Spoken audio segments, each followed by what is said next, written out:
నిన్న ప్రతిపక్ష నాయకులు వైఎస్ జగన్మోహన్ రెడ్డి గారు ప్రతిపక్ష నాయకులనే స్థాయి మరిచి ముఖ్యమంత్రి చంద్రబాబు నాయుడు గారి మీద నీచమైన విమర్శలు చేయడం జరిగింది. ఈరోజు ఉమ్మడి ఆంధ్ర రాష్ట్రానికి 10 సంవత్సరాలుగా ముఖ్యమంత్రిగా పనిచేసి 10 సంవత్సరాలు ప్రతిపక్ష నాయకుడిగా పనిచేసి మళ్ళీ ఈ నూతన ఆంధ్రప్రదేశ్ని అభివృద్ధి పదంలో తీసుకెళ్తున్న చంద్రబాబు నాయుడు గారి మీద అటువంటి నీచమైన వ్యాఖ్యలు చేసిన జగన్మోహన్ రెడ్డి గారి వ్యాఖ్యల్ని టీడీపీ పార్టీ తరఫున మేమందరం గారు తీవ్రంగా ఖండిస్తున్నాం. ఈరోజు నిన్న ఆయన చంద్రబాబు నాయుడు గారు పుట్టిన తేదీని గారా ఎగతాళి చేస్తూ మాట్లాడటం జరిగింది. 420 అని చెప్పి అంటున్నారు. ఈరోజు A1 ముద్దాయిగా 16 నెలలు జైలు శిక్ష అనుభవించి ఖైదీ నెంబర్ 6093 నెంబర్తో 16 నెలలు అవినీతి కేసులో జైలు శిక్ష అనుభవించిన జగన్మోహన్ రెడ్డి గారు మీరు అసలైన 420 అని చెప్పని ఈరోజు ఒక సందర్భం నేను చెప్పదలుచుకున్నాను. ఈరోజు ఏదైతే అనేక విధాలుగా ఏ విధంగా అయితే అవినీతి చేయాలో ఏ విధంగా అయితే అక్రమాస్తులు కూరగట్టుకోవాలో అన్ని విధాలుగా అన్నిట్లో ఆరితేరిన నాయకుడు మీరు అని చెప్పని ఈరోజు సందర్భంగా చెప్పదలుచుకున్నాను. నిన్న మీరు అంటున్నారు రజనీకాంత్ లాగా డైలాగులు మాట్లాడుతున్నారు, నా దారి రహదారి అంటున్నారు. మీ దారి రహదారి కాదు, మీ దారి జైలుకు దారి అని చెప్పని ఈరోజు ఒక సందర్భంగా చెప్పదలుచుకుంటున్నాను. చెంచల్గూడ జైలుకి మళ్ళీ మీరు దారి ఎత్తుక్కోవాల్సిందే.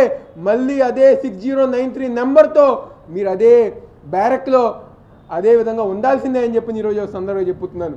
ఈరోజు మీరు చంద్రబాబు నాయుడు గారిని ఒక వీధి రోడ్డు అంటున్నారు. ఈ రాష్ట్రంలో అతిపెద్ద వీధి రోడ్డు గూండా ఫ్యాక్షనిస్టుగా అవినీతి పరులు దౌర్జన్యాలు చేసే ఘనత నీకే అని చెప్పని ఈరోజు జగన్మోహన్ రెడ్డి గారికి మీ ఈరోజు సందర్భంగా చెప్పదలుచుకున్నాను. ఊరుకునే 10 మందిని మీ చుట్టూ ఎవరైతే నేరాలు చేస్తారో ఎవరైతే సరిగ్గా మాట్లాడటం చేత కాదో మంచి మర్యాద చేతకాని వ్యక్తులు నిన్న మీ చుట్టుపక్కల అంతా పెట్టుకుని అనేక కేసుల్లో జైలు జీవితం అనుభవించిన వ్యక్తుల్ని పార్టీలోకి తీసుకుంటూ మీరు చంద్రబాబు నాయుడు గారిని విమర్శిస్తాం ఎంతవరకు సబబు అని చెప్పి ఈరోజు సందర్భంగా చెప్పదలుచుకుంటున్నాను. కాబట్టి జగన్మోహన్ రెడ్డి గారు మీరు తలకిందలు తపస్సు చేసిన ఈ యొక్క విజయవాడ నగరంలో తెలుగుదేశం పార్టీ జెండానే ఎగురుతుంది, మీకు అడ్రస్లు గల్లంతవుతాయని చెప్పని ఈరోజు సందర్భంగా చెప్పదలుచుకున్నాను.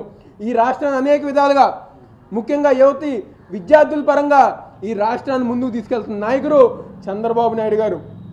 మీరు రోజు ఉదయం నుంచి సాయంత్రం దాకా హైదరాబాద్లో ఉండి రాత్రి అయ్యేసరికి నేను ఆంధ్రప్రదేశ్ ముఖ్యమంత్రి అయిపోతాను, రేపే నేను ముఖ్యమంత్రి అయిపోతానని చెప్పిన కలలు కానీ మళ్ళీ రెండో రోజు లెగిసే మనస్తత్వం ఉన్న మీరు ఎప్పుడు చూసినా సీఎం అవ్వాలి, ముఖ్యమంత్రి అవ్వాలనే కోరికే తప్ప ప్రజా సమస్యలపైన మాట్లాడదామా, పోరాటం చేద్దామా, లేకపోతే ప్రభుత్వానికి ఏమన్నా సలహాలు ఇద్దామనే ఆలోచన మీకు లేదని చెప్పని ఈరోజు సందర్భంగా చెప్పదలుచుకుంటున్నాను.